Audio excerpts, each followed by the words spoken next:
अनुयोगों की अपेक्षा अपन कहें, अनुयोगों की अपेक्षा बात तो बहुत बड़ी हो जाती है, लेकिन 4 अनुयोगों की अपेक्षा 3 अनुयोग हे तत्व हैं और एक केवल द्रव्यानुयोग उपादेय है और भगवान की वाणी है। द्रव्यानुयोग का आत्मा, द्रव्यानुयोग का आत्म तत्व, द्रव्यानुयोगी उसे कहते हैं द्रव्य में डील करता है, इसे डीलिंग द्रव्य में होता है। तत्व समझ में आवे तो उसमें सास भी होता है, ऊंची ऊंची बड़ी बड़ी बातें बोलने में। भाई भगवान आपकी तो वाणी है, इसमें क्या आप ही क्षेत्र के नहीं तो चल रहे, आपसे अन्यथा तो एक शब्द ही हम नहीं बोलते हैं बराबर, तो आपके चरण चंचरीक हैं।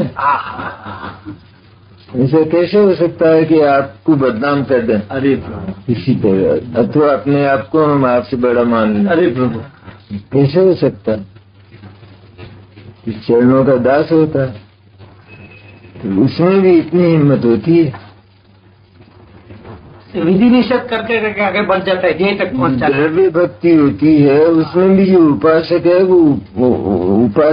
वो उपास्य बन जाता है। ये क्या कहा? और उपासक जो है वो प्लीन हो जाता है, वो अदृश्य हो जाता है। द्रव्य भक्ति में वो तो विकल्पात्मक होती है, उसमें तो भेद होता है उपासक और उपास्य का। यहाँ तो उपासक उपास्य का भेद नहीं था, जो भाव भक्ति है, ये भाव भक्ति जो शुद्धात्मा अनुभूति, तो वो अनुभूति भी जो है ध्रुव होकर ध्रुव का प्रतिभास करने लगी, ऐसी अभेदता होगी। ये वास्तविक भाव भक्ति।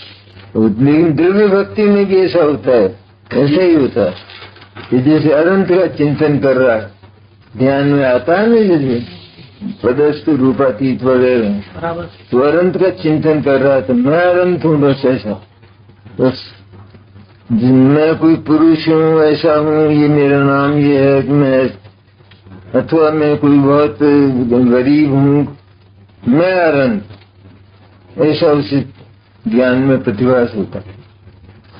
ये तो द्रव्य भक्ति जो मोक्ष के कारण नहीं, मोक्ष की बाधक, मोक्ष की बाधक। भाव भक्ति की तो उसकी तो महिमा ही कितनी, तो वास्तविक है। निश्चित।